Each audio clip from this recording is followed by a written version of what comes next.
Snow is being seen all across the Tri-State tonight. We got this photo from Loveland. Tonight, snow starting to coat the cars there.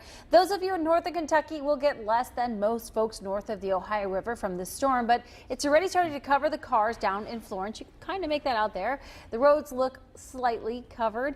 And here's a look from right outside our studios here on Gilbert Avenue. You can see it's a pretty good dusting there.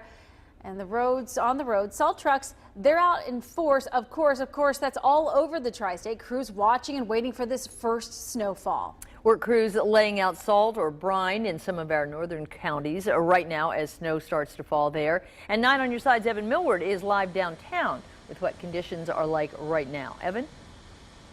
Well, Carol, wouldn't you know, about 30 minutes ago it stopped snowing, but you can see what it did in just about an hour or two earlier this evening as these cars and trucks drive by. You can see they're kicking up that snow on I-71 southbound.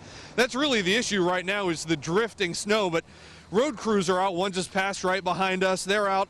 They've got this pretty well under control at this point in time. Cincinnati's got 62 crews out. We swung by operations earlier today, and they look like they do all across the Tri-State tonight. The salt trucks are loaded up out on the road.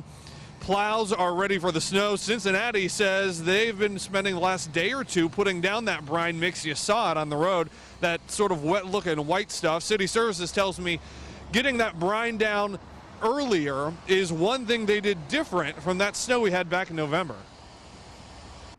This one we were able to prepare compared to most snows that we knew it was coming in. We knew what we were kind of getting. We were pretty on top of it as we heard the reports. We started hearing things on Saturday.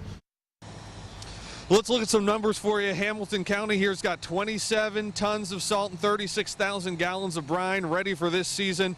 It's 10,000 tons of salt in Butler County. Warren County's got 8,000 tons of salt. All the counties we talked to earlier today say all of that is more than enough for the season. So back out here live, I do want to show you one last thing. You're looking at a side street here downtown behind P&G headquarters.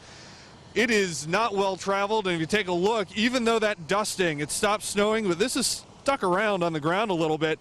Big difference. This is going to be the story overnight and again in the morning. These side streets are going to look a lot worse because they don't get traveled as much as the almost clear I-71 over here behind me. It's something we'll be watching starting at 4 a.m. tomorrow. Until then, we're live downtown. I'm Evan Millward, 9 on your side.